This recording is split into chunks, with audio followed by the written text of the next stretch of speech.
follower count. So lots of people have been reporting on LinkedIn over the last few weeks that they've seen a big drop in the number of followers they've got, whereas other people don't seem to have been impacted at all. Can we talk a little bit about what's been happening behind the scenes and what's causing this?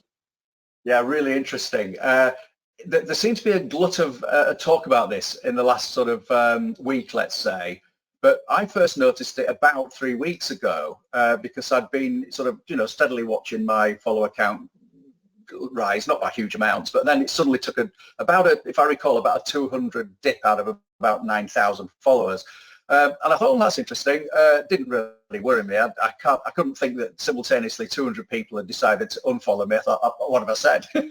So I thought it must be some algorithmic thing. But with only 200 out of 9,000, it didn't seem like a big deal. And then, of course, more people began to speak about it, and some people with larger numbers saw much greater percentages of drop relative to their number of followers. So what it seems to me like is that those people who've got large number of followers, there's the real ones and there's the unreal ones, and to me it falls into two camps. So let's say you've developed that followership organically based on value and being authentic.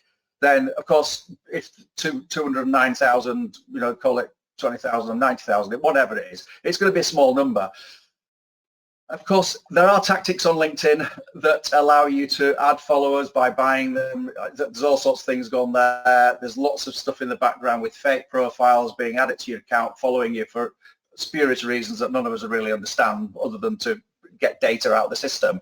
And the people with a lot of those kind of followers saw big drops in numbers. I think I read one guy got something like 320,000 followers, and his follower numbers fell by 200,000 down to 120,000, something like that. So you've got these extreme number falls and these small number falls. I think for the average person with an average number of authentic followers gained over time organically, there is no big deal. There's nothing to worry about. But if you've got a number garnered by spurious tactics, then you're going to see bigger drops due to the lack of authenticity in those follow numbers. It's hard to comment per person, and the time scale in which this happened is difficult to judge, because I think it's like all things on LinkedIn. It rolled out. I just happened to be perhaps early on in the rollout, and it affected me sooner. A lot more people began to talk about it a couple of weeks later. So I don't know what sort of triggered that. What I would say is I think it's good. I think that the net result of having more authentic followers than fake profiles, duplicate profiles, and all those sort of things, it is good for us all. It just creates a more authentic platform on LinkedIn with real people following us, as opposed to people we may have added without understanding quite why they've joined our network. So yeah, I'm not too fussed about it, particularly my position. 200 out of 9,000, neither here nor there. If I was a person that relied upon bragging about my follower numbers around the dinner table, I might be a little bit more worried.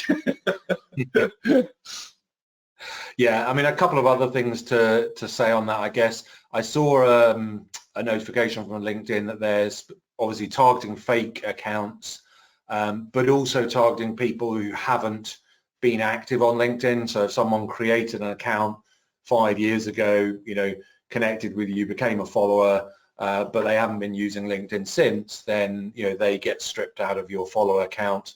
But I think what this allows LinkedIn to do is to create a level playing field, because what they really want to see is when you or I post something and the first couple of hundred people see that post, how many people react to it, and what kind of interest does it generate. And if you've got fake profiles or you've got very dormant profiles, then that hinders LinkedIn's ability to to deal with that data. The other thing I've noticed is from some groups I'm in, this seems to be, as you said, Nigel, hitting people in waves. So I mean, I haven't seen any drop in my own follower count yet, but I'm under no illusions that it's just a matter of time till that will happen. So I think, like a lot of other things on LinkedIn, they're rolling this culling exercise out in waves. So if you suddenly see it hit your account for a period of a few days, as Nigel says, I wouldn't worry about it.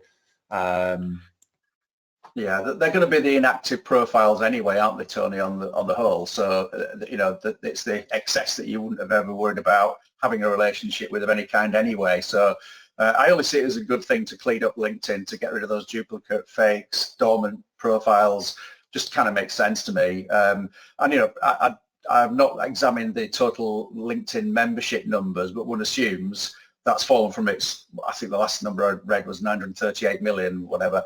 You know, I'd almost like to see that dropping below 9 million, because, you know, I think I'd feel, yeah, you've done a cleanup job, and we're actually, what's left is a more authentic body of people than a number increased by all those not real accounts, shall we say. And, you know, when you're on LinkedIn long enough, like you and I have been, and we just see the amount of fake profiles used to sort of get into our inbox, and then you just check a profile out and you see that all the people liking those and connected to that person are also fake profiles. You think, how far does this proliferate? It's just huge. So, you know, not to put, who knows how many fake, let's just, I categorize them as fake profiles. There's a lot more categories in that. I think, as you know, on my cynical days, 20% of LinkedIn membership is fake. In some form or other, or duplicate or dormant, and I just rather know that there's an actual authentic number sat behind that larger number. So for me, not a problem.